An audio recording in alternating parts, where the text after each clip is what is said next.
Chance the Rapper changed it a lot too when he did drop that. What was the Coloring Book? Coloring Book was trash, fucking trash. Yeah. And look, nobody, and I know Chicago niggas listening, y'all understand this. Y'all can agree now. That album was trash. It was garbage. I don't like no Chance the Rapper album. I tried. And you know what's crazy is that Acid Rap was cool. Acid Rap is his best project, and I feel like his best project. But and motherfuckers always say, you know what? It's because he was on acid. I said no, it's because that nigga wasn't trying to put Jesus in everything. Everything. I don't even think it's like just that. that. That nigga was like apple dapple pterodactyl.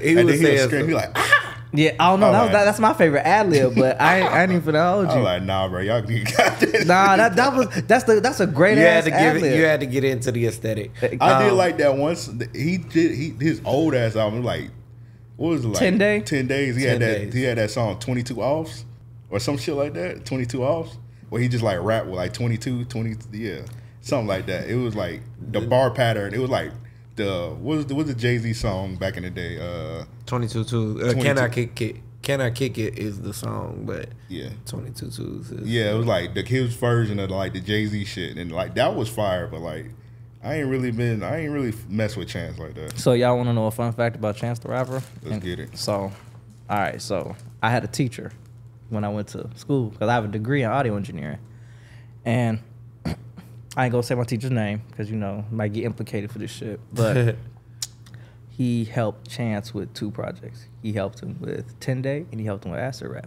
Or now, for anybody that knows how Spotify, I mean not Spotify, but SoundCloud, anything that you put on SoundCloud is free. Because of course SoundCloud is that era of which it wasn't making any money off of nothing. Artists were just putting it up there just for the love. Right. Chance the Rapper screwed every single person out of those first 2 projects. Like nobody made anything because of course it's on SoundCloud. But if you put that shit on YouTube or anything else, Chance is making money.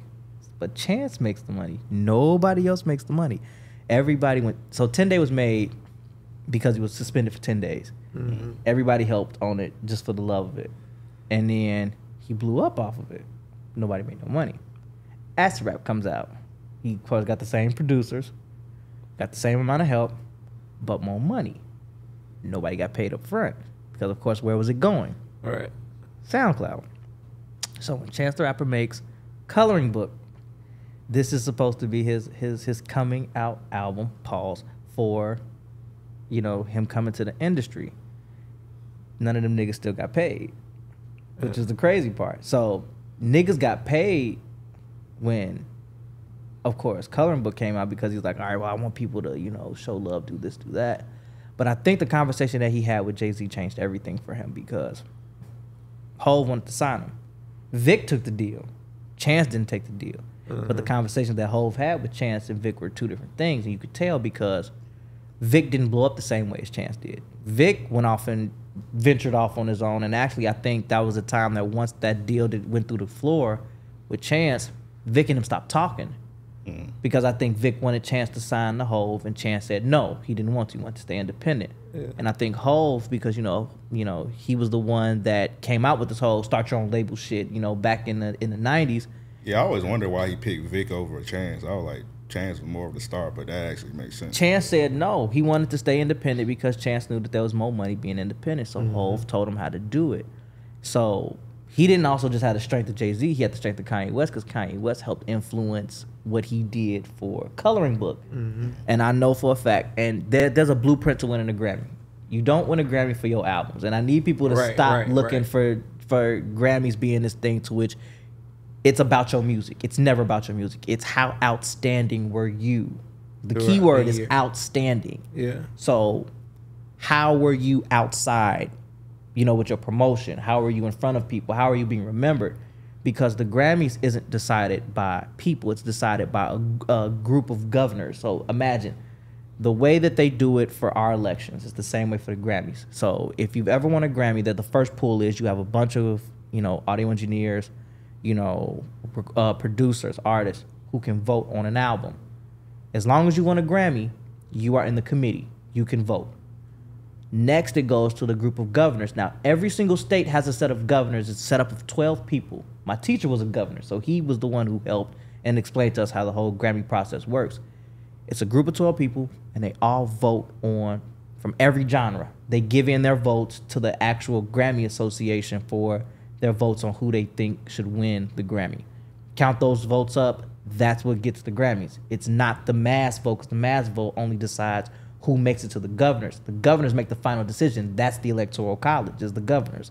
So once the governors vote, that's your winner. But think about it like this. If there's a room of people that all have a different, favorite genre, you might not get voted upon because they don't know who you are.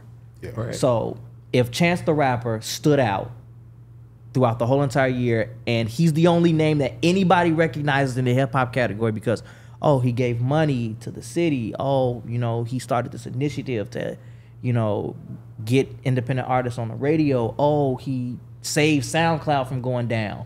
If somebody knows all this stuff about you, they're not basing this off your music, bro.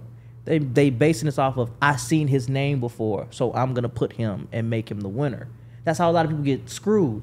It's not because of, don't know your music ain't good. You didn't make a great album, but it's because motherfuckers just, they know your name. They recognize your name. And I think Hov told him, make sure that you get out here and you become recognizable, because if you're not, you ain't gonna win nothing. He won 3 Grammys off a trash ass album. Yeah, exactly.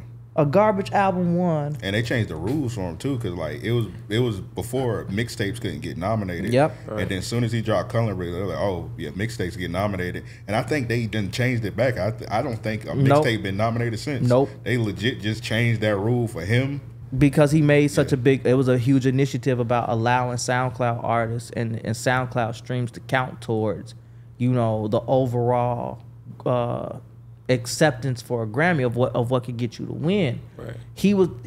And another person who got the rule changed was Rihanna. Rihanna got a whole genre added because of the fact that they believed that the R&B category, was shunning the traditional R&B artists. So your Maxwell's, your Kim's, your Erykah Badu's, they said that they needed to create another genre for urban contemporary, which is just, that urban word that is nigga music. It's trap music. Yeah. It's trap R&B.